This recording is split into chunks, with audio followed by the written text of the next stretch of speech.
Dans cette quatrième vidéo sur l'Épître aux Romains, nous verrons les chapitres 11 à 16.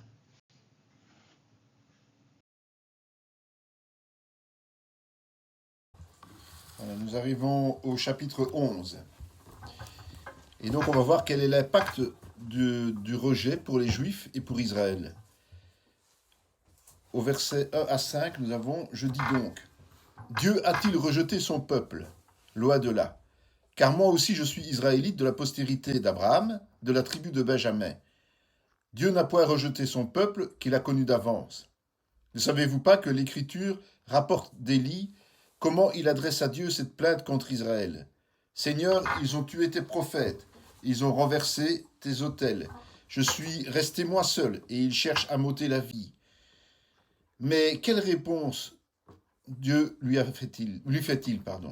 Je me suis réservé 7000 hommes qui n'ont point fléchi le genou devant Baal. De même aussi dans le temps présent, il y a un reste selon l'élection de la grâce. Donc, la majorité des Juifs étaient en rébellion contre Dieu. Mais ça ne veut pas dire que tout est fini pour Israël. Hein. Ça, c'est bien clair. Donc, nous constatons qu'il demeure un reste, toujours selon la foi, la grâce et pas les œuvres, évidemment. Versets 6 à 10. Or, si c'est par grâce, ce n'est plus par les œuvres. Autrement, la grâce n'est plus une grâce. Et si c'est par les œuvres, ce n'est plus une grâce. Autrement, l'œuvre n'est plus une œuvre. Quoi donc ? Ce qu'Israël cherche, il ne l'a pas obtenu, mais l'élection l'a obtenu. Tandis que les autres ont été endurcis. Selon qu'il est écrit, Dieu leur a donné un esprit d'assoupissement, des yeux pour ne point voir, et des oreilles pour ne point entendre, jusqu'à ce jour. Et David dit, que leur table soit pour eux un piège, un filet, une occasion de chute et une rétribution. Que leurs yeux soient obscurcis pour ne point voir, et tient leur dos continuellement courbé. Donc, c'est un fait que Dieu endurcit le cœur de ceux qui se rebellent contre lui. Verset 11. Je dis donc, est-ce pour tomber qu'ils ont bronché ? Loi de là. Mais par leur chute, le salut est devenu accessible aux païens, afin qu'ils fussent excités à la jalousie. Donc, le plan de Dieu, c'est quoi ? C'est qu'en appelant les non-juifs à lui, un grand nombre répondrait, et donc entrerait dans le royaume. Et le changement de vie de ces gens ferait en sorte que les juifs qui sont rebelles seraient jaloux. C'est vraiment provoquer la jalousie. Versets 12 à 14. Or, si leur chute a été la richesse du monde, et leur amoindrissement la richesse des païens, combien plus en sera-t-il ainsi quand ils se convertiront tous ? Je vous le dis à vous, païens, en tant que je suis apôtre des païens, je glorifie mon ministère, afin qu'il soit possible d'exciter la jalousie de ceux de ma race et d'en sauver quelques-uns. Donc au chapitre 10, au premier verset, Paul a dit qu'il désirait que les Juifs soient sauvés. Mais Paul est quelqu'un de réaliste. Ce n'est pas parce qu'il le désire qu'il sait que ça va nécessairement se passer.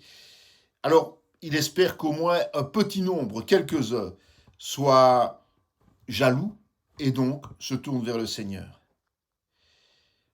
Donc ce n'est pas parce que Paul travaille près des non-juifs qu'il oublie ceux dont il est l'origine, juif. Versets 15 à 18. Car si leur trajet a été la réconciliation du monde, que sera leur réintégration, sinon une vie d'entre les morts ? Or, si les prémices sont saintes, la masse l'est aussi. Et si la racine est sainte, les branches le sont aussi. Mais si quelques-unes des branches ont été retranchées, et si toi, qui étais un olivier sauvage, tu as été hanté à leur place, et rendu participant de la racine et de la graisse de l'olivier, ne te glorifie pas aux dépens de ces branches. Si tu te glorifies, sache que ce n'est pas toi qui portes la racine, mais que c'est la racine qui te porte. Donc on a vu précédemment que les juifs chrétiens adoptaient souvent une attitude supérieure par rapport aux païens. Ici c'est l'inverse. Paul rappelle qu'il n'y a aucune gloire à avoir d'être greffé à la place des juifs. Ce n'est pas un résultat qui devrait nous réjouir. Versets 19 à 21. Tu diras donc, les branches ont été retranchées afin que moi je fusse hanté. Cela est vrai, elles ont été retranchées pour cause d'incrédulité, et toi tu subsistes par la foi. Ne t'abandonne pas à l'orgueil, mais crains, car si Dieu n'a pas épargné les branches naturelles, il ne t'épargnera pas non plus. Donc les Juifs ont été retranchés à cause de leur manque de foi. Et donc, les chrétiens, selon ce qu'on peut en lire ici, selon Paul, étaient peut-être un petit peu trop sûrs d'eux. Ils se croyaient à l'abri parce qu'ils avaient été graciés. Paul les avertit. Il les avertit de ne pas s'abandonner à l'orgueil. Mais il les prévient qu'il faut craindre Dieu.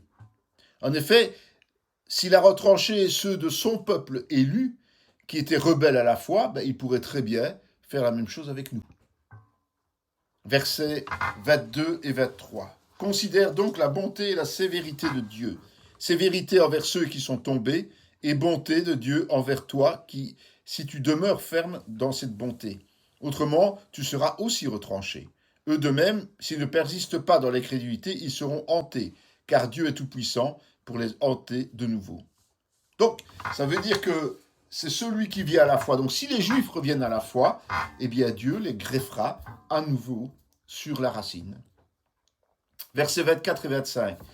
Si toi tu as été coupé de l'olivier naturellement sauvage et hanté contrairement à ta nature sur l'olivier franc, à plus forte raison, eux seront-ils hantés, selon leur nature, sur leur propre olivier. Car je ne veux pas, frères, que vous ignorez ce mystère, afin que vous ne vous regardiez point comme sages.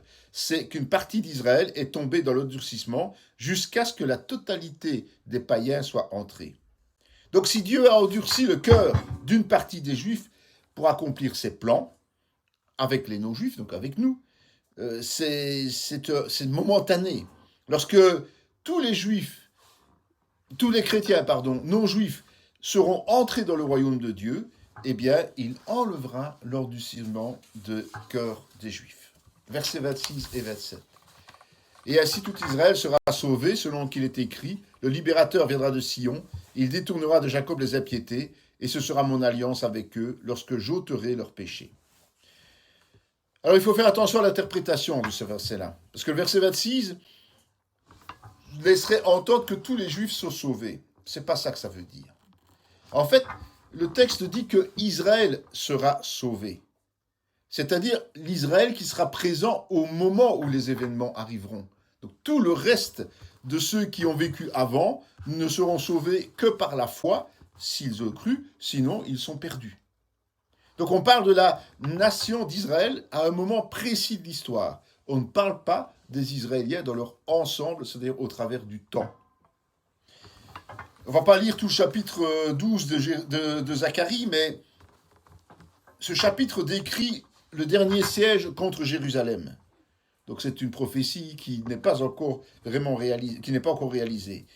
Donc quand les nations vont entrer dans Jérusalem pour l'attaquer, le retour de Jésus est annoncé. Il arrivera alors que les Juifs seront presque vaincus, donc vraiment la dernière limite, en combattant ces nations. Et quand il arrivera, alors ceux qui seront présents comprendront. Ils ouvriront les yeux. Dans Apocalypse 1:7, il est dit « Voici, il vient avec les nuées, et tout œil le verra, même ceux qui l'ont percé, et toutes les tribus de la terre se lamenteront à cause de lui. Oui, amen. » C'est à ce moment-là vraiment que la nation d'Israël sera sauvée. Ils vont réaliser qui est Jésus et ce qu'ils lui ont fait. C'est important. Ils portent le poids du sacrifice de Jésus de génération en génération. Versets 28 à 36. En ce qui concerne l'évangile, ils sont ennemis à cause de vous. Mais en ce qui concerne l'élection, ils sont aimés à cause de leur Père. Car Dieu ne se repent pas de ses dons et de son appel. De même que vous avez autrefois désobéi à Dieu, et que par leur désobéissance, vous avez maintenant obtenu miséricorde, de même ils ont maintenant désobéi, afin que par la miséricorde qui vous a été faite, ils obtiennent aussi miséricorde. Car Dieu a renfermé tous les hommes dans la désobéissance pour faire miséricorde à tous. Or, ô profondeur de la richesse, de la sagesse et de la science de Dieu, que ses jugements sont insondables et ses voies incompréhensibles. Car qui a connu la pensée du Seigneur ou qui a été son conseiller? Qui lui a donné le premier pour qu'il ait à recevoir en retour? C'est de lui, par lui et pour lui que sont toutes choses. À lui la gloire dans tous les siècles. Amen. Paul insiste sur la souveraineté de Dieu en toutes choses. C'est pour ça qu'on peut dire que tout nous est donné par grâce. Au chapitre 1, on va faire un petit résumé de ce qui se dit pour bien comprendre le processus de Paul. Au chapitre 1, on a vu que l'évangile de Jésus-Christ est une puissance de Dieu pour le salut de quiconque croit. On a aussi vu que la colère de Dieu demeure sur les désobéissants qui pratiquent des choses dignes de mort. Chapitre 2, Paul aborde le problème du jugement des autres selon leurs actes lorsque l'on pratique les mêmes choses. Jésus a dit de d'abord enlever la poutre de notre œil avant de vouloir ôter la paille dans l'œil de notre frère. Matthieu 7,3. Dans le chapitre 3, on a parlé de la circoncision et du privilège des Juifs. Le problème du péché est le même pour les Juifs que pour les non-Juifs. Nous sommes justifiés non par la loi, puisqu'elle est venue pour nous donner la connaissance du péché, pas de changer notre vie, mais par la foi en Jésus-Christ qui a donné sa vie pour nous. Dans le chapitre 4, Paul nous montre que nous avons la même foi qu'Abraham, qui n'était pas circoncis quand il a cru. Ce n'est donc pas par quelque chose dans la loi qu'il a été sauvé, mais c'est par la foi en ce que Dieu lui avait dit. Le chapitre 5 nous montre que nous sommes justifiés par la foi. Le péché est entré dans le monde par Adam, mais le salut y est entré par Jésus-Christ. Le chapitre 6 nous explique que celui qui est baptisé dans l'eau est mort au péché et ressuscité à la nouvelle vie. Avant, il était esclave du péché, maintenant, il est esclave de Christ. Le chapitre 7 explique que celui qui vit sous la loi, même s'il la comprend, ne peut pas changer sa propre vie. Il ne peut pas accomplir l'intention de la loi parce qu'il n'est pas soumis à Dieu. En revanche, quand nous sommes libérés du pouvoir du péché par Jésus-Christ, nous pouvons accomplir la justice par la loi puisque nous marchons par l'esprit et non plus par la chair. Chapitre 8. La création attend la révélation des fils, c'est-à-dire ceux qui recevront leur nouveau corps et de nouvelles responsabilités. Rien ne peut les séparer de Dieu, même les persécutions les plus grandes. Le vrai juif n'est pas celui qui a grandi en tant qu'Israélite, mais celui qui est converti de cœur. En effet, avant cela, les Juifs ne pouvaient pas entrer dans le royaume de Dieu à cause de leurs incrédulités. Ils avaient du zèle pour Dieu, mais sans connaissance. Pourtant, Dieu n'a pas rejeté Israël, puisqu'un reste sera sauvé. Enfin, jusqu'à la fin du chapitre 11, nous avons vu la souveraineté de Dieu et la puissance de l'Évangile. Et donc, on voit que Paul a construit son argumentation de façon précise, très précise, sur la manière dont l'Évangile doit être appliqué au quotidien dans la vie du croyant. Il a parlé de doctrine, du péché, du salut, des juifs, des non-juifs, de la vraie circoncision, de la foi, de la justification par la foi, d'une manière plus précise. Chapitre 12, il va parler des choses pratiques de la vie, de la pratique de l'Évangile au quotidien. Verset 1. Je vous exhorte donc, frères, par les compassions de Dieu, à offrir vos corps comme un sacrifice vivant, saint, agréable à Dieu, et qui sera de votre part un culte raisonnable. J'aime bien ce verset, vous le savez. J'insiste beaucoup. Je vous exhorte donc. Le mot donc signifie que c'est une conclusion de tout ce que Paul a dit du chapitre 1 au chapitre 11. D'accord ? Donc à ce stade, nous avons une certaine connaissance de l'Évangile et de sa puissance. Maintenant, nous allons apprendre comment appliquer. Paul a utilisé le mot culte une seule autre fois au chapitre 9, verset 4, quand il parlait des Israélites à qui appartient l'adoption, la gloire, les alliances, la loi et le culte. Ici, il parle d'un culte raisonnable de notre part. C'est certainement la chose la plus importante pour nous, les chrétiens. Alors ça veut dire quoi, rendre un culte à Dieu? Est-ce que c'est une cérémonie? Est-ce que c'est un rite? Quand nous disons que nous avons un culte le dimanche matin, que nous chantons des louanges et adorons Dieu, ce n'est pas de cela qu'il s'agit ici. Cela n'a rien à voir et c'est largement insuffisant. En fait, c'est surtout offrir nos corps en sacrifice vivant, saint et agréable à Dieu, qui prévaut. Ce que Dieu attend de nous, c'est une soumission complète. Et vous-même, comme des pierres vivantes, édifiez-vous pour former une maison spirituelle, un saint sacerdoce, afin d'offrir des victimes spirituelles agréables à Dieu par Jésus-Christ. Vous, au contraire, vous êtes une race élue, un sacerdoce royal, une nation sainte, un peuple acquis, afin que vous annonciez les vertus de celui qui vous a appelé des ténèbres à son admirable lumière. 1 Pierre 2, 5 et 9. Pierre dit que nous sommes un sacerdoce. Mais ce n'est pas selon les critères de l'Ancien Testament, évidemment, parce qu'à l'époque, les prêtres faisaient des sacrifices d'animaux, c'est-à-dire des sacrifices de sang. Jésus est venu annuler cette pratique, car il s'est fait sacrifice pour nos péchés. Avant, nous étions dans les ténèbres, c'est-à-dire esclaves du péché. Maintenant, comme nous l'avons vu tout à l'heure, nous sommes esclaves de Dieu, la lumière. Verset 2. Ne vous conformez pas au siècle présent, mais soyez transformés par le renouvellement de l'intelligence, afin que vous discerniez quelle est la volonté de Dieu, ce qui est bon, agréable et parfait. Une question devrait être primordiale dans notre vie de chrétien. Quelle est la volonté de Dieu pour ma vie? Ça, c'est la question vitale. Et ce passage nous répond. La volonté de Dieu, c'est ce qui est bon, agréable et parfait. C'est pour cela qu'il faut être transformé par le renouvellement de l'intelligence, afin que, c'est le but, nous discernions la volonté de Dieu. Aujourd'hui, nous vivons dans un monde qu'on peut appeler rapide. Tout prend de la vitesse. Et nous préférons avoir des réponses expresses. On ne prend plus le temps de se laisser transformer, de laisser transformer notre intelligence. Nous désirons tout dans les 5 minutes, au pire dans l'heure.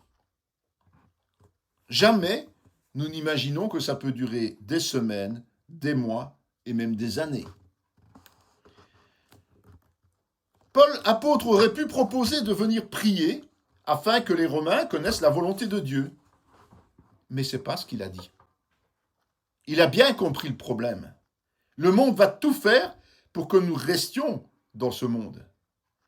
Pour cette raison, il insiste afin que nous ne nous conformions pas au siècle présent. C'est à cela que l'Église est appelée. Demeurer hors du monde et par conséquent hors du péché.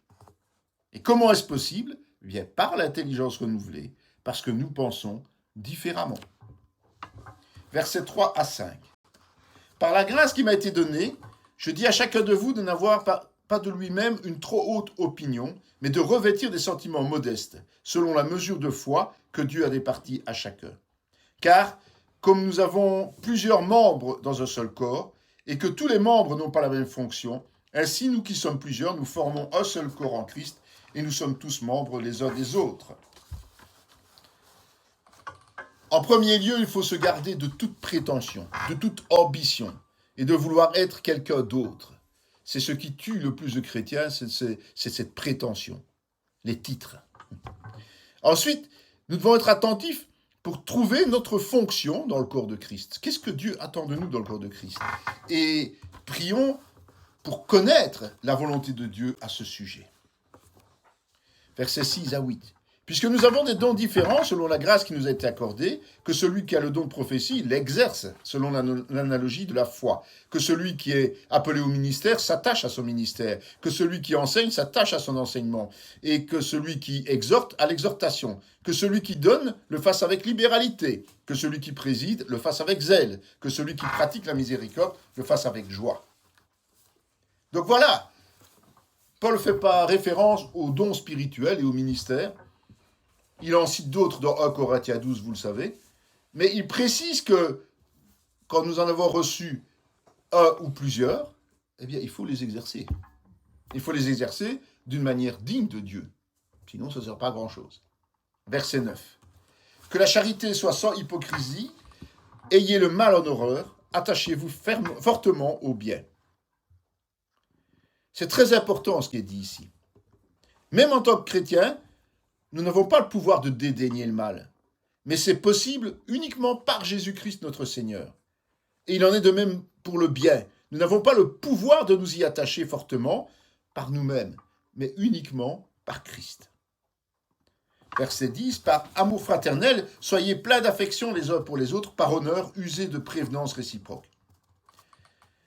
Au premier chapitre du livre, l'une des raisons pour lesquelles la colère de Dieu demeurait sur les chrétiens, c'est le fait qu'ils étaient sans affection. Dans ce verset, Paul nous enjoint d'avoir plein d'affection les uns pour les autres par amour fraternel. Le fait d'avoir de l'affection les uns pour les autres, c'est réciproque, va effacer les problèmes entre chrétiens. Mais ce n'est pas tout. Nous devons aussi honorer les autres. Jésus a dit que nous devons considérer l'autre comme plus important que nous. Il est ainsi plus simple de le servir sans emprunter une attitude supérieure. Voir Luc 22, 26. Versets 11 à 16. Ayez du zèle et non de la paresse. Soyez fervents d'esprit. Servez le Seigneur. Réjouissez-vous en espérance. Soyez patients dans l'affliction. Persévérez dans la prière. Pourvoyez aux besoins des saints. Exercez l'hospitalité, bénissez ceux qui vous persécutent, bénissez, ne maudissez pas, réjouissez-vous avec ceux qui se réjouissent, pleurez avec ceux qui pleurent. Ayez les mêmes sentiments les uns envers les autres. N'aspirez pas à ce qui est élevé, mais laissez-vous attirer par ce qui est humble. Ne soyez point sages à vos propres yeux. La parole nous dit de ne pas aspirer à ce qui est élevé, c'est-à-dire de ne pas chercher les premières places. Mais, comme nous le commande Dieu, d'être fidèles dans les petites choses, pour qu'il nous en confie de plus grandes. Luc 14, 8, 11. Laissons Dieu nous élever, parce que si nous cherchons à nous élever nous-mêmes, nous serons toujours frustrés, puisque cela ne nous a pas été confié par Dieu. Soyons humbles selon ce que Dieu donne et ne soyons pas sages à nos propres yeux. C'est cela, revêtir un esprit d'humilité. Versets 17 et 18. Ne rendez à personne le mal pour le mal. Recherchez ce qui est bien devant tous les hommes. S'il est possible, autant que cela dépend de vous, soyez en paix avec tous les hommes. C'est bien noté, s'il est possible. Ça veut dire que ce n'est pas toujours possible, d'accord ? Mais si cela dépend de nous, nous devons rétablir la paix, ou en tout cas, essayer de le faire. Verset 19. Ne vous vengez point vous-même, bien-aimés, mais laissez agir la colère. Car il est écrit « À moi la vengeance, à moi la rétribution, dit le Seigneur. » Si quelqu'un a commis une injustice envers nous, laissons à Dieu le soin de nous venger selon sa volonté. Versets 20 et 21. Mais si ton ennemi a faim, donne-lui à manger. S'il a soif, donne-lui à boire. Car en agissant ainsi, ce sont des charbons ardents que tu amasseras sur sa tête. Ne te laisse pas vaincre par le mal, mais surmonte le mal par le bien. Voilà comment faire le bien. C'est donc possible, sans être confronté à la situation où on veut faire le bien, mais on agit mal, comme Paul le regrettait précédemment. Il est intéressant de voir que des versets 9 à 21, Paul utilise systématiquement l'impératif. Dans Hébreux 5, 11 à 6, 2, il est dit « Nous avons beaucoup à dire là-dessus et des choses difficiles à expliquer parce que vous êtes devenus lents à comprendre. Vous, en effet, qui depuis longtemps devriez être des maîtres, vous avez encore besoin qu'on vous enseigne les premiers rudiments des oracles de Dieu. Vous en êtes venus à avoir besoin de lait et non d'une nourriture solide. Or, quiconque en est au lait n'a pas l'expérience de la parole de justice, car il est un enfant. Mais la nourriture solide est pour les hommes faits, pour ceux dont le jugement est exercé par l'usage à discerner ce qui est bien et ce qui est mal. C'est pourquoi, laissant les éléments de la parole de Christ, tendons à ce qui est parfait, sans poser de nouveau le fondement du renoncement aux œuvres mortes, de la foi au Dieu, de la doctrine des baptêmes, de l'imposition des mains, de la résurrection des morts et du jugement éternel. Donc, comme on l'a déjà vu à plusieurs reprises, dans l'Épître aux Hébreux, 6 choses font partie des fondements et sont considérées comme du lait. Donc, si vous connaissez ces 6 choses, vous n'avez encore que du lait. Nous sommes donc censés les recevoir lorsque nous sommes des enfants spirituels dans la foi. Alors, quelle est la différence entre le lait et la nourriture solide ? Le lait, c'est le résultat de la nourriture solide transformée pour être absorbée plus facilement. Et on prend ici l'exemple de la vache qui mange de l'herbe. L'herbe, c'est la nourriture solide. Et le lait, c'est la liquide. Elle produit du lait grâce à cela. Dans le corps de Christ, normalement, le chrétien commence par boire du lait. C'est logique. Puis il grandit en consommant de la nourriture solide. Et ensuite, c'est lui qui donne du lait aux jeunes chrétiens. Ça, c'est le processus normal du chrétien. Avec le lait, nous commençons à comprendre la volonté de Dieu. Mais c'est bien mieux quand nous arrivons à la nourriture solide qui est destinée à nourrir les hommes faits, ceux qui utilisent la parole de Dieu et la mettent en pratique. De cette manière, nous construisons notre maison sur le roc, comme dit la parole. De cette façon, par l'usage, nous sommes exercés à discerner le bien du mal, c'est-à-dire la volonté de Dieu, ce qui est bon, agréable et parfait. Dans 1 Pierre 2,2, il est dit « Désirez comme des enfants nouveau-nés le lait spirituel et pur, afin que par lui vous croissiez pour le salut. » Donc, nous sommes nés de nouveau, donc nous sommes enfants. Le lait spirituel et pur, il est dit non frelaté dans d'autres traductions, c'est la parole de vérité qui n'a été ni changée ni transformée. Le but de Dieu, c'est que nous grandissions dans la maturité de Jésus-Christ. Pour cela, nous constatons que dans ce chapitre, il est nécessaire d'offrir notre corps en sacrifice vivant et d'avoir notre intelligence transformée. Notre combat, c'est de ne pas nous laisser vaincre par le mal et d'être vainqueurs du mal par le bien. Le mal essaiera toujours de nous vaincre et de nous empêcher de marcher dans la volonté de Dieu, mais notre tâche, c'est de le vaincre. Chapitre 13, versets 1 à 7. Que toute personne soit soumise aux autorités supérieures, car il n'y a pas d'autorité qui ne vienne de Dieu, et les autorités qui existent ont été instituées de Dieu. C'est pourquoi celui qui s'oppose à l'autorité résiste à l'ordre que Dieu a établi, et ceux qui résistent attireront une condamnation sur eux-mêmes. Ce n'est pas pour une bonne action, c'est pour une mauvaise que les magistrats sont à redouter. Veux-tu ne pas craindre l'autorité ? Fais le bien, et tu auras son approbation. Le magistrat est serviteur de Dieu pour ton bien. Mais si tu fais le mal, crains, car ce n'est pas en vain qu'il porte l'épée, étant serviteur de Dieu pour exercer la vengeance et punir celui qui fait le mal. Il est donc nécessaire d'être soumis, non seulement par crainte de la punition, mais encore par motif de conscience. C'est aussi pour cela que vous payez les impôts, car les magistrats sont des ministres de Dieu entièrement appliqués à cette fonction. Rendez à tous ce qui leur est dû. L'impôt à qui vous devez l'impôt, le tribut à qui vous devez le tribut, la crainte à qui vous devez la crainte, l'honneur à qui vous devez l'honneur. Comme à l'époque de Rome, nous sommes dans une société qu'on peut appeler normale, dans laquelle, lorsque quelqu'un pratique le mal, des lois et des règles ont été établies pour protéger le citoyen. Et c'est Dieu qui a mis en place ces responsables. Ainsi, si nous faisons le bien, nous n'avons aucune crainte à avoir. Toutefois, il y a des lois qui ne respectent pas la volonté de Dieu, comme l'avortement par exemple. Et ça, c'est sur la responsabilité de ceux qui les ont votés, qui les pratiquent. Il en est de même si les gens du monde s'en prennent à un chrétien. Ce n'est absolument pas la volonté de Dieu. Même s'il laisse faire, dans le cas de Job, c'est un cas typique. Dieu a laissé faire, mais Dieu n'apprécie pas. Seules les lois justes selon Dieu sont là pour empêcher le mal de continuer à sévir. Même si c'est un apprentissage difficile, surtout pour les jeunes, la solution est de se soumettre aux autorités. Certains sont révoltés contre ces autorités, au point de lutter et d'être en rébellion. Et parfois, ça dure toute la vie. Et ce n'est pas du tout la solution, ce n'est pas du tout la volonté de Dieu. Nous ne devons pas, évidemment, accepter toute chose, surtout si elles ne sont pas en accord avec les Écritures. Mais nous devons garder à l'esprit cet état de soumission aux autorités malgré tout. Dans Actes 5, 29, je vous rappelle que Pierre et les apôtres répondirent « Il faut obéir à Dieu plutôt qu'aux hommes ». Effectivement, quand on nous pousse à faire quelque chose de contraire à la parole, eh bien, il faut choisir Dieu et pas les hommes. Ça, c'est une logique. Versets 8 à 10.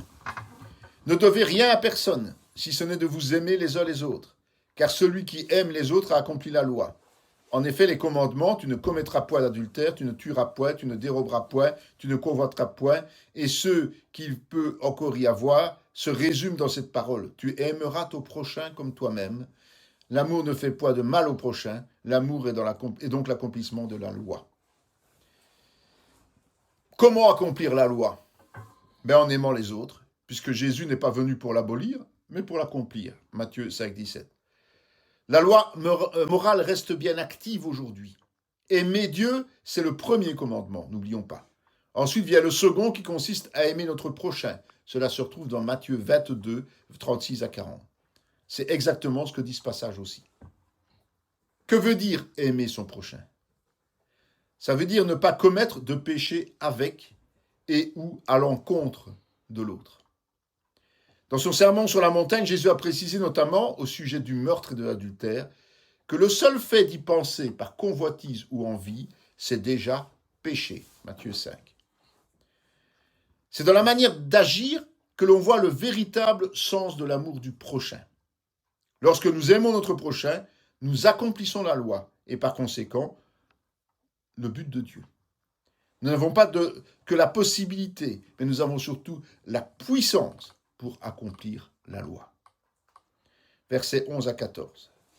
Cela importe plus, d'autant plus que vous savez en quel temps nous sommes.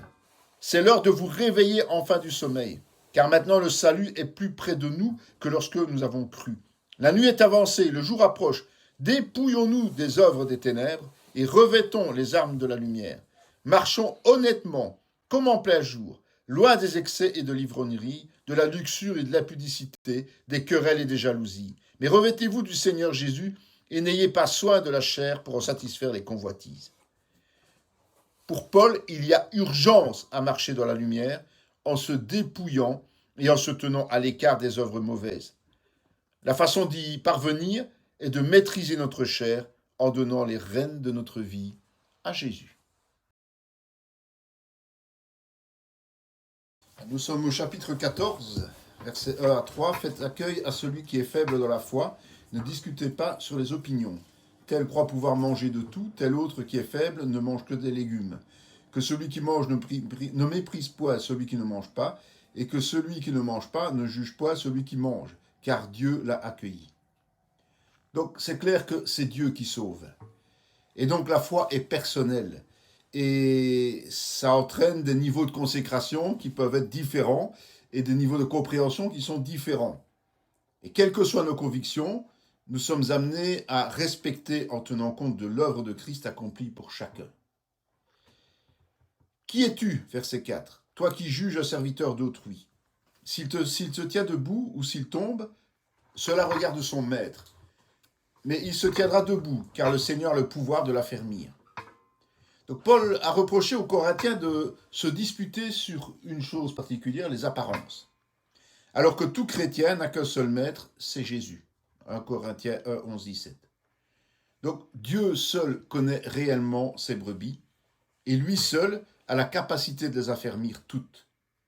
Donc ce n'est jamais à nous d'en juger. Versets 5 et 6. Tel fait une distinction entre les jours, tel autre les estime tous égaux. Que chacun ait en son esprit une pleine conviction. Celui qui distingue entre les jours agit ainsi pour le Seigneur. Celui qui mange, c'est pour le Seigneur qu'il mange, car il rend grâce à Dieu. Celui qui ne mange pas, c'est pour le Seigneur qu'il ne mange pas, et il rend grâce à Dieu. Donc, ce qui importe, ce ne sont pas les croyances auxquelles nous adhérons ou pas, mais c'est la conviction de notre cœur qui les concerne. C'est ça qui est important, la conviction. Si les chrétiens faisaient un peu plus attention à ce principe biblique, il y aurait moins de disputes et de dissensions entre les communautés et les obédiences.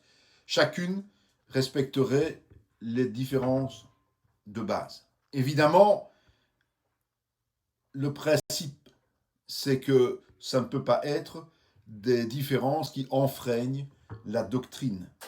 On est bien d'accord. Versets 7 à 9. En effet, nul de nous ne vit pour lui-même, et nul ne meurt pour lui-même. Car si nous vivons pour le Seigneur, et si nous mourrons pour le Seigneur.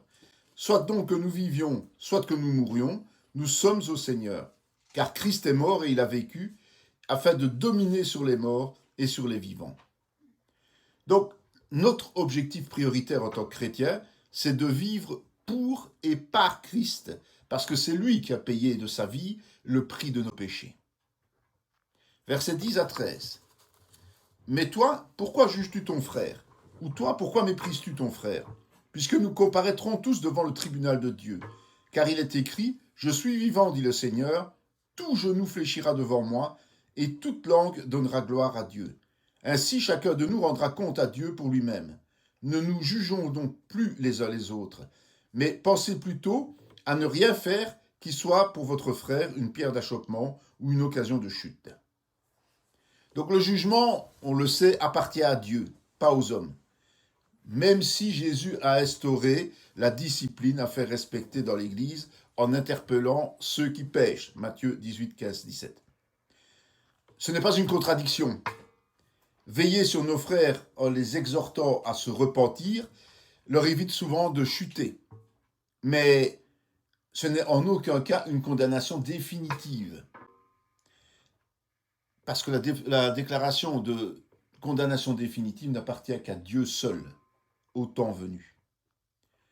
Non seulement nous veillerons sur le comportement des autres, mais nous nous focaliserons encore plus sur nous-mêmes afin de ne pas faire trébucher les plus faibles. Versets 14 à 21. Je sais et je suis persuadé par le Seigneur Jésus que rien n'est impur en soi, et qu'une chose n'est impure que pour celui qui la croit impure. Mais si pour un aliment ton frère est attristé, tu ne marches plus selon l'amour. Ne cause pas par ton aliment la perte de celui pour lequel Christ est mort. Que votre privilège ne soit pas un sujet de calomnie, car le royaume de Dieu, ce n'est pas le manger et le boire, mais la justice, la paix et la joie par le Saint-Esprit. Celui qui sert Christ de cette manière est agréable à Dieu et approuvé des hommes. Ainsi donc, recherchons ce qui contribue à la paix et à l'édification mutuelle. Pour un aliment ne détruit pas l'œuvre de Dieu. À la vérité, toutes choses sont pures, mais il est mal à l'homme quand il mange de devenir une pierre d'achoppement. Il est bien de ne pas manger de viande, de ne pas boire de vin et de s'abstenir de ce qui peut être pour ton frère une occasion de chute, de scandale ou de faiblesse. Paul, évidemment, a une foi qui est sûre, qui est assurée. Et donc, il dit, et il est convaincu, que tout est pur sous l'égide de Dieu. Et il le répétera dans d'autres lieux.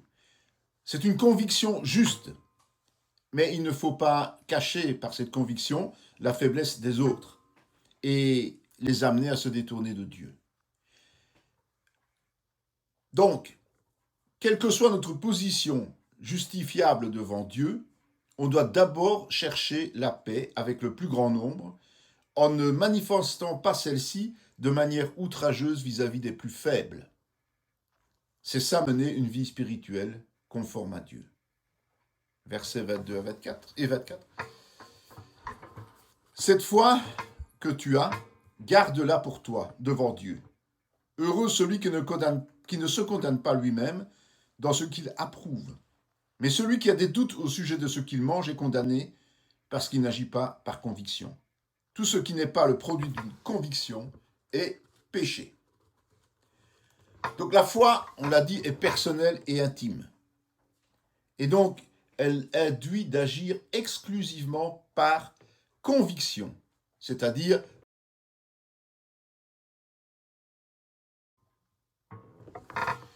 chapitre 15, versets 1 à 5.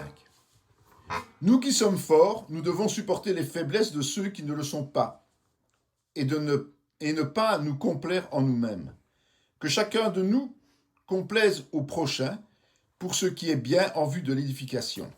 Car Christ ne s'est point complu en lui-même, mais selon qu'il est écrit, « Les outrages de ceux qui t'insultent sont tombés sur moi. » Or, tout ce qui a été écrit d'avance l'a été pour notre instruction, afin que par la patience et par la consolation que donnent les Écritures, nous possédions l'espérance. Que le Dieu de la persévérance et de la consolation vous donne d'avoir les mêmes sentiments les uns envers les autres, selon Jésus-Christ.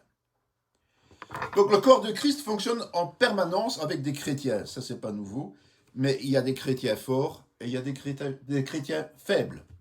Notre attention va se focaliser sur les faibles, afin de ne pas être une pierre d'achoppement pour eux. Ils en seraient déstabilisés, voire bouleversés. Certaines choses sont essentielles à connaître, comme le péché par exemple. Sinon, il serait impossible de comprendre qu'il y a besoin de repentance. Mais d'autres sont moins importants, comme le fait de manger ou non certains aliments. Donc, le royaume de Dieu, c'est vrai, ne consiste pas dans le manger et le boire, mais comme il l'a dit, dans la justice. Si l'on parle de justice, on parle forcément de péché. Verset 6. Afin que tous ensemble, d'une seule bouche, vous glorifiez le Dieu et le Père de notre Seigneur Jésus-Christ. Le problème dans l'Église d'aujourd'hui, c'est l'incapacité de glorifier Dieu d'un même cœur et d'une seule voix. Et la cause principale est la divergence des opinions et les querelles qui en découlent. Pourtant, c'est possible d'agir d'un commun accord et d'une seule voix. Dans Éphésiens, en tout cas dans les 3 premiers chapitres, Paul présente toutes les choses merveilleuses que Dieu a faites pour l'Église. Au chapitre 1, verset 4, il débute par « en lui », tout comme au 7, 11, 13. En fait, il souligne que les bénédictions dans l'Église sont forcément en Jésus-Christ. Donc il faut être en Jésus-Christ pour les recevoir. Je vous exhorte donc, moi, le prisonnier dans le Seigneur, à marcher d'une manière digne de la vocation qui vous a été adressée. Éphésiens 4, 1. L'Église a une vocation. Chacun doit donc réaliser ses tâches en marchant d'une manière digne de cette vocation, pas en agissant n'importe comment. Verset 2 dit « En toute humilité et douceur, avec patience, vous supportant les uns les autres avec charité, vous efforçant de conserver l'unité de l'esprit par le lien de la paix. » Nous devons tout faire pour garder l'unité de l'esprit par le lien de la paix. Mais comment ? C'est par l'amour fraternel, tout simplement. Il y a un seul corps et un seul esprit, Éphésiens 4, 4, 12. Comme aussi vous avez été appelés à une seule espérance par votre vocation. Il y a un seul Seigneur, une seule foi, un seul baptême, un seul Dieu et Père de tous, qui est au-dessus de tous et parmi tous et en tous. Mais à chacun de nous, la grâce a été donnée dans la mesure du don de Christ. C'est pourquoi il est dit, étant monté en haut, il a emmené des captifs, et il a fait des dons aux hommes. Or, que signifie il est monté, sinon qu'il est aussi descendu de la région inférieure de la terre. Celui qui est descendu, c'est le même qui est monté au-dessus de tous les cieux, afin de remplir toutes choses. Et il a donné les uns comme apôtres, les autres comme prophètes, les autres comme évangélistes, les autres comme pasteurs et docteurs, pour le perfectionnement des saints, en vue de l'œuvre du ministère et de l'édification du corps de Christ. Donc Paul parle encore de l'unité de l'esprit. Le but de Dieu pour chaque chrétien dans l'Église est qu'il serve dès à présent pour l'éternité, en accomplissant les œuvres bonnes qu'il a préparées d'avance. Éphésiens 4,13, jusqu'à ce que nous soyons tous parvenus à l'unité de la foi et de la connaissance du Fils de Dieu, à l'état d'homme fait, à la mesure de la stature parfaite de Christ. Donc Dieu a un autre dessein, celui de nous faire parvenir à l'unité de la foi et de la connaissance du Fils de Dieu. Il désire que nous grandissions par rapport à cette connaissance, afin que nous ne soyons plus des enfants flottants et emportés à tout vent de doctrine, par la tromperie des hommes et par leurs ruses dans les moyens de séduction, mais que professant la vérité de la charité, nous croissions à tous égards en celui qui est le chef Christ. Éphésiens 4, 14, 15.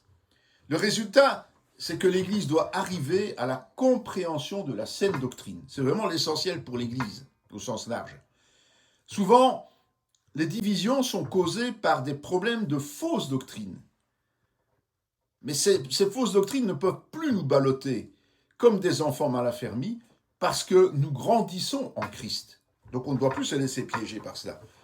L'unité, elle doit être basée sur une seule chose, c'est la vérité. Sinon, c'est impossible de l'atteindre. À la Réforme, Luther a été jeté de l'Église catholique pour un problème de doctrine, rappelons-le quand même. Versets 7 à 12.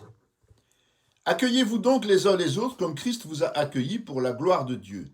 Je dis en effet que Christ a été serviteur des circoncis pour prouver la véracité de Dieu en confirmant les promesses faites au Père, tandis que les païens glorifient Dieu à cause de sa miséricorde, selon qu'il est écrit « C'est pourquoi je te louerai parmi les nations, et je chanterai à la gloire de ton nom. » Il est dit encore « Nations, réjouissez-vous avec son peuple. » Et encore « Louez le Seigneur, vous toutes les nations, célébrez-le, vous tous les peuples. » Ésaïe dit aussi « Il sortira d'Isaïe un rejeton qui se lèvera pour régner sur les nations. Les nations espéreront en lui. » Isaïe, pas Ésaïe, mais Isaïe, c'était tout simplement le père de David. Dans Matthieu 10, 32, 33, il est dit « C'est pourquoi quiconque me confessera devant les hommes, je le confesserai aussi devant mon Père qui est dans les cieux. Mais quiconque me reniera devant les hommes, je le renierai aussi devant mon Père qui est dans les cieux. » C'est pourquoi je te louerai parmi les nations. À la place de louer, certaines versions utilisent le verbe confesser, c'est-à-dire affirmer, comme Jésus l'a dit dans l'évangile de Matthieu. Le principe est effectivement d'affirmer publiquement que Jésus est le Seigneur et le Sauveur de nos vies. C'est indispensable. Verset 13. Que le Dieu de l'espérance vous remplisse de toute joie et de toute paix dans la foi, pour que vous abondiez en espérance par la puissance du Saint-Esprit. C'est une prière de Paul, évidemment. Et il veut que le Dieu de l'espérance remplisse les Romains de toute joie et de toute paix dans la foi. Pourquoi ? Pour qu'ils abondent en espérance par la puissance du Saint-Esprit. On ne peut pas espérer si on n'est pas dans la paix et si on n'est pas dans la joie. Voilà ce que ça veut dire. L'évangile, c'est une puissance de Dieu pour le salut. Et donc, quand l'évangile est là, le péché est réduit à l'impuissance. Verset 14. Pour ce qui vous concerne, mes frères, je suis moi-même persuadé que vous êtes pleins de bonnes dispositions, remplis de toute connaissance et capables de vous exhorter les uns les autres. Paul clôture sa lettre sur cette note positive. Il est convaincu que les Romains sont pleins de bonne volonté, qu'ils sont obéissants au Seigneur, qu'ils possèdent toute la connaissance nécessaire et qu'ils sont capables de s'exhorter les uns les autres. S'exhorter pour l'édification mutuelle, c'est avertir le chrétien qui est en danger parce que ce qu'il fait n'est pas juste devant Dieu. C'est ça l'exhortation. Versets 15 à 16. Cependant, à certains égards, je vous ai écrit avec une sorte de hardiesse, comme pour réveiller vos souvenirs à cause de la grâce que Dieu m'a faite d'être ministre de Jésus-Christ parmi les païens, m'acquittant du divin service de l'évangile de Dieu, afin que les païens lui soient une offrande agréable, étant sanctifiés par l'Esprit Saint. Dans sa lettre, poussée par la grâce de Dieu, Paul a parfois utilisé un langage audacieux, osé, dirons-nous, pour dire certaines choses. Mais son but unique, c'est de réveiller les souvenirs et les consciences des Romains. Versets 17 à 31. J'ai donc sujet de me glorifier en Jésus-Christ pour ce qui regarde les choses de Dieu.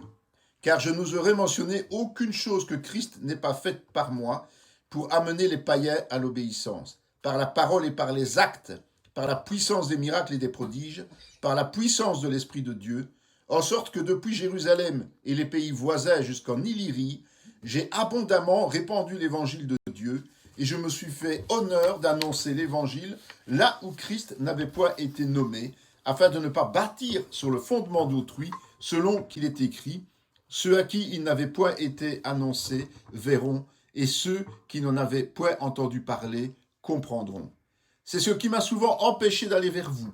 Mais maintenant, n'ayant plus rien qui me retienne dans ces contrées, et ayant depuis plusieurs années le désir d'aller vers vous, j'espère vous voir en passant quand je me rendrai en Espagne, et y être accompagné par vous, après que j'aurai satisfait en partie mon désir de me trouver chez vous.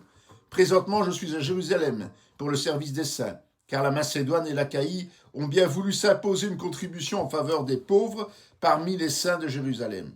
Elles l'ont bien voulu et elles le leur devaient, car si les païens ont eu part à leurs avantages spirituels, ils doivent aussi les assister dans les choses temporelles.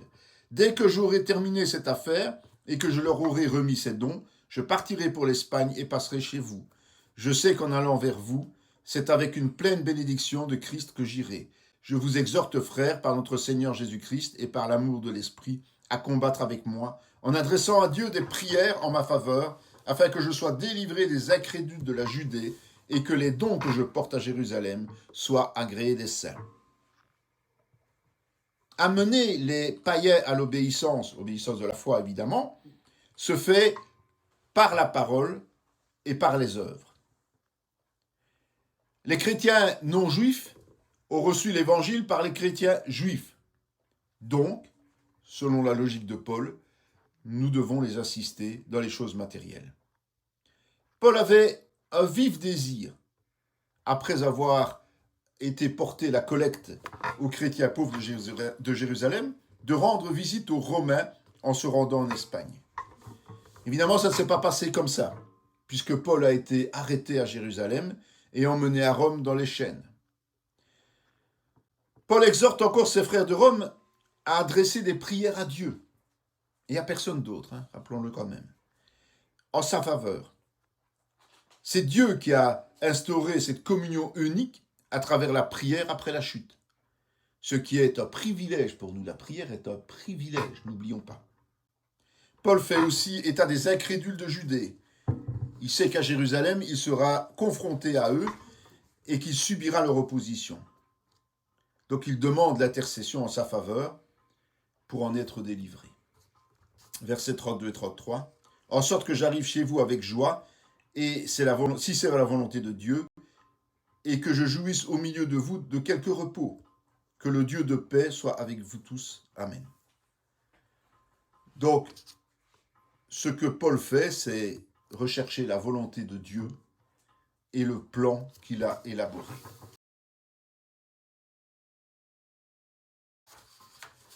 Nous arrivons au chapitre 16, et là, Paul va mentionner le nom d'un certain nombre de chrétiens. On ne va pas chaque fois lire tous les versets parce que c'est chaque fois un nom et quelques explications. On va directement prendre les noms comme tels. Et notamment, il parle de Phoebé, qui est diaconesse dans son église. Il demande qu'elle soit bien reçue quand elle arrivera à Rome et qu'elle reçoive l'aide nécessaire. Donc, on l'assiste. Manifestement, elle avait l'habitude de servir dans son église et elle avait la fonction de diaconesse. Au verset 3 et 4, il va saluer, va parler de Prisca et Aquilas. Et il le fait parce que ce sont des gens qui l'ont aidé à Corinthe et à Éphèse, et qui ont aussi aidé Apollos à Éphèse pour l'établir dans la foi et pour l'enseigner sur la parole. Ils sont une aide précieuse pour l'Église. Verset 5, il parle de certains Épaïnètes, qui est manifestement l'un des premiers convertis en Asie. Puis, au verset 6, il parle de Marie. Mais bon, Marie, c'est un nom juif courant, donc on ne sait pas de quelle Marie il s'agit. Verset 7, il appelle Andronicus et Junias ses parents et ses compagnons de captivité. S'il les appelle mes parents, c'est parce qu'ils sont aînés dans la foi, c'est-à-dire qu'ils sont arrivés au Seigneur avant lui et qu'ils l'ont certainement aidé à grandir dans cette foi. Ce sont des parents qu'on peut dire spirituels juifs, bien que leur nom soit grec. Versets 8 et 9, on parle d'un Amplias. C'est un nom courant d'esclave à Rome, et d'un Urbain, qui est aussi un nom d'esclave, mais de la maison de César. Verset 10, il parle d'Apelles. À cette époque, il y avait un comédien tragique qui portait le même nom. On ne sait pas si c'est lui, mais en tout cas, cet homme-là, cet Apelles, a fait ses preuves en Christ. Et puis on parle d'un Aristobule, et on sait que Hérode avait un petit-fils qui s'appelait Aristobule. Verset 11, il parle d'Hérodion, son parent. Hérodion a certainement aussi aidé Paul à grandir dans sa foi. On a besoin de plusieurs aides, on ne peut pas grandir tout seul dans la foi. Et puis il parle de Narcisse, c'est un nom de la maison de César, de nouveau. Verset 12, il va parler de Tryphène et Tryphose, ce sont des femmes de la maison de César. Verset 13, il va parler de Rufus. Et ce qui est assez particulier, c'est que dans Marc 15, 21, on parle justement de Simon de Cyrène qui a dû porter la croix de Jésus et qui est le père d'un certain Alexandre et d'un certain Rufus. On ne sait pas si c'est le même Rufus, évidemment. Mais Paul, manifestement, a une relation intime avec cette famille. C'est comme si la mère de Rufus était aussi la sienne. Versets 14 et 15, on parle d'Hermès, d'Hermas, Philologue et Julie, plus d'autres, mais enfin, tout cela, ce sont des noms qu'on retrouve aussi dans la maison de César, évidemment parmi les esclaves. Versets 16 et 17, il dit « Saluez-vous les uns les autres par un saint baiser. Toutes les églises de Christ vous saluent. Je vous exhorte, frères, à prendre garde à ceux qui causent des divisions et des scandales, au préjudice de l'enseignement que vous avez reçu. Éloignez-vous d'eux. » C'est ici qu'on parle justement du baiser entre chrétiens, du salut, de se faire le saint baiser. C'est d'ici qu'on tire la source de cela. Les divisions et les scandales, en fait, ont pour source un enseignement contraire à celui qui a été reçu, à la vérité. Donc on transforme ce qu'on a reçu.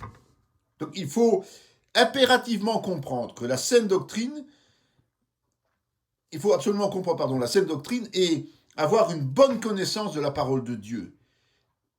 Tout simplement pour ne pas se laisser entraîner dans tous ces délires. Et ça, ce n'est que la base de notre vie chrétienne. Comprendre et connaître la parole. Ce n'est que la base. Et donc nous devons nous éloigner des gens qui racontent n'importe quoi et refuser toute association parce qu'ils répandent des doctrines qui ne sont pas en accord avec la vérité. Attention aux orateurs par excellence, aux voix doucereuses et séduisantes, à ceux qui donnent l'impression qu'ils vont accomplir des choses merveilleuses. Verset 18, « Car de tels hommes ne servent point Christ notre Seigneur, mais leur propre ventre. Et par des paroles douces et flatteuses, ils séduisent les cœurs simples. » Qui sont ces gens simples et sans malice? Ce sont ceux qui ne pensent pas au mal, des faibles, pour qui celui qui vient au nom du Seigneur ne peut que donner un enseignement valable. On pourrait dire aussi que ce sont un peu les paresseux, qui n'ont pas envie de trop étudier la parole. Ça les arrange bien qu'on vienne simplement les flatter et leur dire des choses agréables. L'image du ventre, c'est uniquement parce que ces gens-là agissent pour leur propre compte, pour leur propre intérêt. Ils ne servent pas Jésus, évidemment, puisqu'ils entraînent des divisions et des scandales dans l'Église. Verset 19. « Pour vous, votre obéissance est connue de tous. Je me réjouis donc à votre sujet et je désire que vous soyez sages en ce qui concerne le bien et purs en ce qui concerne le mal. » Donc il faut être sage en tant que chrétien pour pouvoir discerner le bien du mal. verset 20. Le Dieu de paix écrasera bientôt Satan sous vos pieds. Que la grâce de notre Seigneur Jésus-Christ soit avec vous. C'est une promesse que Dieu a faite dès le jardin d'Éden. La descendance de la femme écrasera la tête du serpent. Versets 21-22. Timothée, mon compagnon d'œuvre, vous salue, ainsi que Lucius, Jason et Sosipater, mes parents. Je vous salue dans le Seigneur, moi Tertius, qui ai écrit cette lettre. Ben voilà, on sait que Paul n'écrivait pas lui-même, enfin n'a pas écrit cette lettre lui-même, mais il dictait la lettre, et c'était un certain Tertius qui la rédigeait. C'était habituel à cette époque. Il n'y avait pas encore d'ordinateur. Hein. Verset 23. Gaius, mon hôte, et celui de toute l'Église vous salue. Éraste, le trésorier de la ville, vous salue, ainsi que le frère Quartus.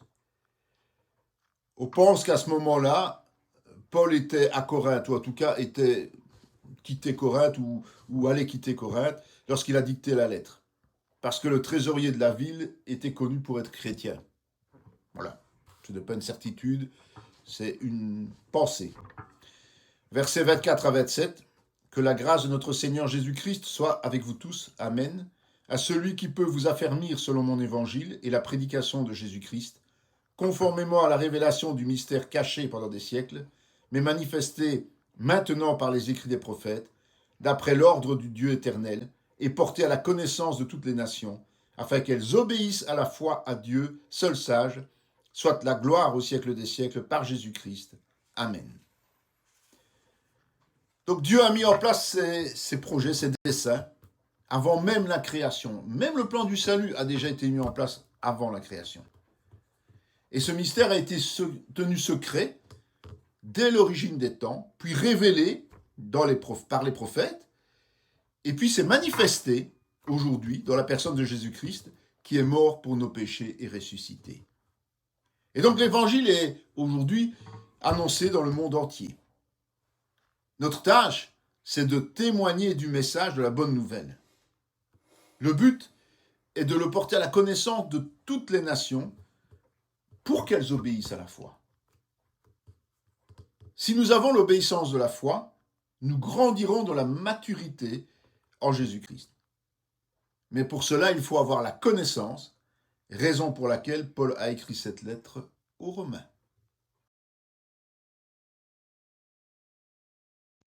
Cette vidéo fait partie intégrante de la formation en théologie pratique dispensée par la mission de théologie Emmanuel de Paracou, Bénin, sous l'autorité académique du Centre chrétien Emmanuel SBL, Spa, Belgique. Pour mieux connaître nos activités, voici nos différentes adresses.